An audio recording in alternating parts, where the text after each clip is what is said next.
What is the true cost of a crowd's roar? For Theodora, now 16 and commanding the stage of the Hippodrome, the price was etched in the leering gaze of a wealthy patron for every bouquet thrown at her feet, in the possessive grip of a hand that claimed her as a temporary diversion. The crowd adored her, their cheers a thunderous wave that she had learned to ride with the precision of a seasoned sailor. Her beauty had sharpened into something formidable, a weapon as potent as her wit, but the adoration was a thin veneer over a harsh reality. She was a star, yet she remained a possession of the blue faction, her body and talent commodities in a world where power was the only true currency. The stage was her battlefield and her sanctuary. Under the blazing sun or flickering torchlight, she was invincible. Her performances were more than entertainment. They were subtle acts of rebellion. With a perfectly mimicked gesture, she could reduce a pompous senator to a laughingstock, exposing the fragile egos of the powerful to the merciless judgment of the mob. She learned that truth, wrapped in comedy, was a poison they would gladly swallow. A single well-placed tear, tracing a path through the stage dust on her cheek, could sway the crowd's sentiment and fill her purse with coins. This was the anatomy of power, and she was becoming its master dissector. The thunderous applause was a drug, but its aftertaste was the bitter knowledge of her own powerlessness once she stepped off the sand. The roar of the Hippodrome was the sound of her cage, magnificent and terrifying all at once. Then came Hesebolas. A provincial governor from Pentapolis, he was not like the others. He did not throw coins with crude shouts. He watched from the shadows with a quiet, intense focus that felt more dangerous than any leer. He did not seek a night's diversion. His proposal was for a lifetime, or so it seemed. He asked her to leave it all behind, to accompany him to North Africa. As his acknowledged companion, it was not love he offered, but something perhaps more valuable to her. Escape. It was a chance to shed the skin of the actress, to break the chains of the faction, and to become someone new, someone respected. The thought was a clean, sharp breath in lungs long choked with the arena dust of Constantinople. It was a promise of a future she had not dared to imagine, a door opening in the solid wall of her gilded cage. Without a backward glance at the Hippodrome, her heart pounding with a wild, reckless hope she had not felt since childhood, Theodora took it. She walked away from the only life she had ever known, toward the waiting ship and the promise of a new identity. The sea voyage to Pentapolis was a trial by water, a relentless swaying that mirrored the instability of her newfound position.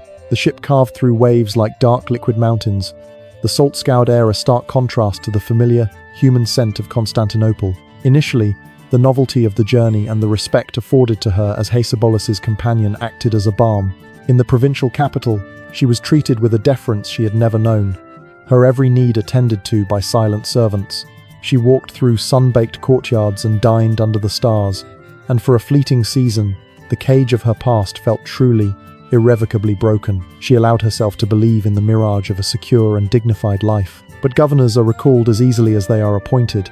The message from Constantinople, when it arrived, was terse and final. Hesebolas's face, usually a mask of composed authority, tightened into lines of cold pragmatism.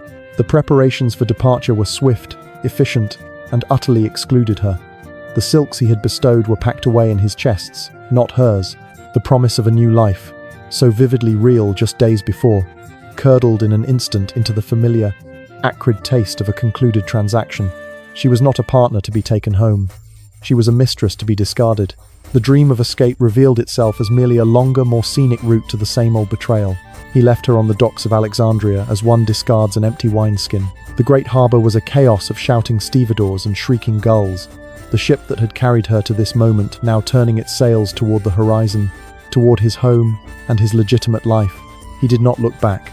There was no final word, no coin pressed into her palm, not even the courtesy of a lie. The gangplank was hauled away, and the vessel glided toward the open sea, leaving her standing alone on the sun-bleached planks. The heat of the Egyptian sun descended upon her, a physical weight that felt less like warmth and more like a judgment. It pressed down on her bare head, baking the wood beneath her thin sandals. She was utterly alone, 1,000 miles of hostile sea separating her from the only place she had ever known, and the only trade she possessed. The practiced smile, the seductive dance was the very one she had sworn to leave behind. The knowledge was a humiliation deeper than any she had ever faced on the boards of the Hippodrome. The cage was gone, but now she was simply exposed, adrift, and utterly broken. The son of Alexandria, once a merciless judge, became a silent witness to a slow and desperate unraveling. The humiliation Theodora felt on the docks curdled into a more primal urge: survival. Hunger, a sharper and more ruthless master than any faction leader, now drove her through the city's labyrinthine streets. She moved like a ghost, her once proud posture, trained to command thousands, now bent under the crushing weight of necessity. The skills that had made her a star, the ability to read a crowd, to project an aura of allure or innocence, were now bent to a darker, more urgent purpose: the art of invisibility.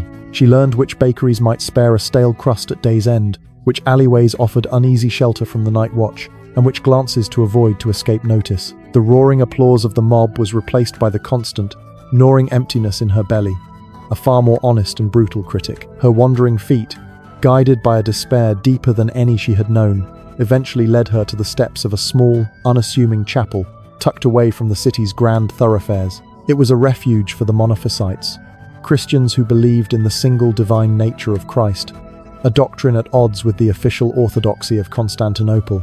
Exhausted, hollowed out, and stripped of all pride, she slipped inside, drawn not by piety, but by the simple, human promise of shade and the scent of charity. She took the offered bread and wine with trembling hands, her head bowed not in prayer, but in shame.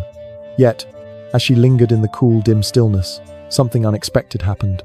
The words of the patriarch, spoken in a sonorous, passionate Greek, began to seep past the barriers of her hunger and humiliation. He spoke not of a distant, judgmental God of emperors and senators, but of a Christ who suffered, who was cast out and despised, who understood the agony of the abandoned. He spoke of a faith that was itself persecuted, a community bound not by power, but by shared struggle and defiance. This was a theology of the marginalized, and it found a deep, resonant chord within the shattered core of the actress from the Hippodrome. In the dust of this foreign chapel, amidst the murmured prayers of fellow outcasts, Theodora found not just solace, but a framework for her rage. Her conversion was not a gentle awakening of the spirit. It was a fierce and calculated realignment of her soul. The stagecraft of her old life, the ability to assume a role and command a narrative, was reborn as a new, unshakable identity. That of a penitent, a fervent convert, a woman saved, not by a man, but by a divine purpose. With a clarity she had never possessed, she offered her services to the patriarchs, not as an actress, but as a scribe with a sharp mind, a messenger who could navigate the city's undercurrents, a discreet pair of eyes and ears attuned to nuance.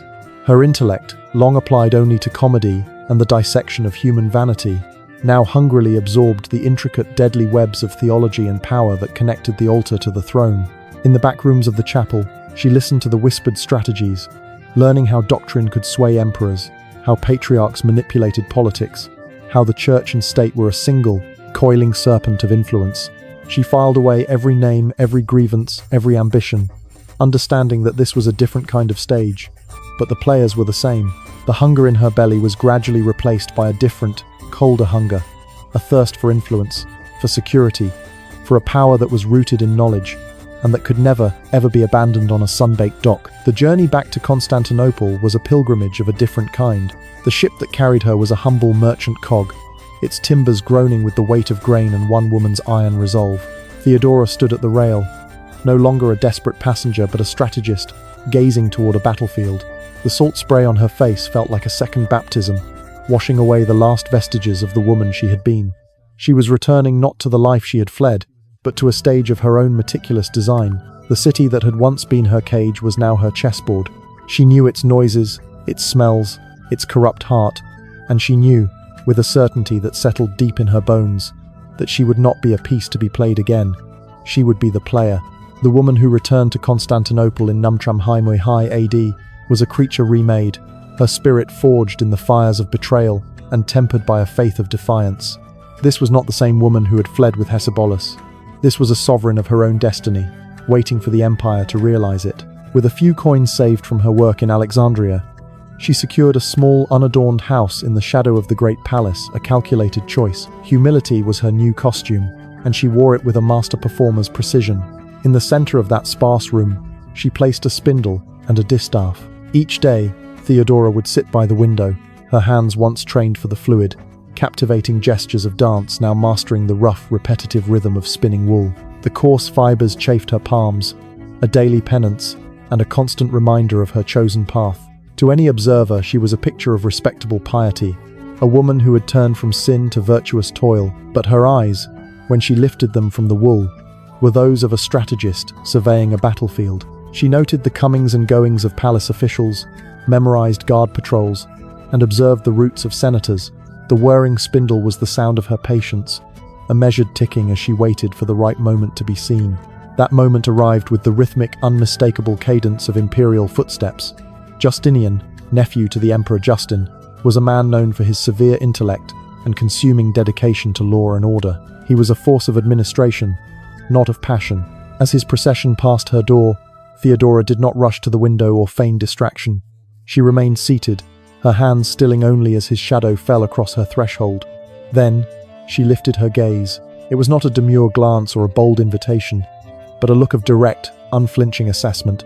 Her eyes met his, and in that instant, the vast distance between the imperial nephew and the spinner of wool dissolved. He, accustomed to being met with either fear or fawning calculation, was utterly disarmed by being truly seen. He paused. In the thick silence, Theodora spoke, her voice low and clear, referencing a recent edict of his and offering a piercing counter-argument based not on dusty scrolls, but on the practical, human consequences for the people of the city. Justinian stood utterly still, his severe face shifting from shock to rapt fascination. Here was a mind, sharp and unafraid, engaging him on the only ground he respected, the mechanics and morality of power. The street faded away, leaving only the woman and the brilliant tapestry of her logic. Justinian's obsession became a force of nature, focused on a single ancient obstacle, a law forbidding a man of senatorial rank from marrying an actress. To the patricians of the Senate, it was a sacred barrier protecting their bloodlines from corruption. To Justinian, it was an absurdity standing between him and the only intellectual equal he had ever known. With relentless, surgical precision, he directed his scribes and lawyers to dismantle the ancient statute, framing its repeal not as a personal whim, but as an act of imperial modernization and clemency. He wielded his formidable will upon his aging uncle, Emperor Justin, who assented. In Numchumhaimulam AD, the old law was obliterated, replaced by a new one that echoed through the forums with shocking intimacy. The law of Theodora. It was raw legislative power bent for one woman. For Theodora, it was not merely permission to marry. It was her first intoxicating taste of the power to reshape the world itself, to break the very chains that had once bound her. The air in the Church of the Holy Apostles during her coronation was thick with incense and naked hatred. Senators stood rigid in their silks, their eyes burning with contempt for the bearkeeper's daughter, the actress, the woman who had clawed her way into their sacred world. As the heavy, pearl-encrusted diadem was settled on her brow, Theodora did not flinch. She drew herself up, her face a serene, impenetrable mask of authority, masterfully hiding the furious, triumphant hammering of her heart. Let them stare. Their scorn was the fuel for her resolve. She had climbed from the gutter to the absolute summit of power, and she made a silent, iron vow she would never go back. That vow was tested in the fire of the Nika riots in Numtrambamwihai AD. The city tore itself apart, the unified mob of blues and greens howling for their heads. The palace shuddered under the impact of stones and battering rams. Justinian's advisors, pale and sweating, crowded around him, their voices a shrill chorus pleading for flight. As Justinian's resolve crumbled, Theodora uncoiled. Her voice, stripped of all artifice and honed to a blade's edge, cut through the panic. "Royal purple is the noblest shroud," she declared, her eyes burning with absolute certainty. To flee was to live as a ghost. To stand and die in the purple was to become a legend. Her courage was a contagion more potent than their fear. Justinian's indecision vanished, replaced by grim clarity. Generals Belisarius and Mundus were unleashed, sealing the exits of the hippodrome where the mob was gathered. What followed was not a battle but a slaughter, the sands of the arena turning to mud under a deluge of blood. 30,000 were killed. The throne, saved by terror and a woman's will, was secured forever. For 2 decades, Theodora ruled as co-regent, her influence woven into the very fabric of the empire. She wielded power not just from the throne, but through laws that were monuments of mercy, exorcising the ghosts of her past, edicts against forced prostitution, rights for mothers, and sanctuaries for fallen women. Her most visible testament, however, rose in stone the great church of Hagia Sophia, its revolutionary dome a symbol of an empire and an empress that could be shattered but would always rise again, more magnificent than before. When she died of cancer in Numtrambulmutam AD, clad in the purple she had refused to relinquish, the barefoot girl from the Hippodrome had become the most powerful woman the Roman world would ever know. She was proof of a terrifying truth for those who keep others in chains. Their victims might one day discover the full, devastating extent of their own power and use it to remake the world. Thank you for joining me on this journey through the incredible life of Theodora. If you were captivated by the story of the actress who became an empress, please show your support by liking this video and subscribing to the channel for more hidden histories from the ancient world. Let me know in the comments which forgotten figure you'd like to explore next.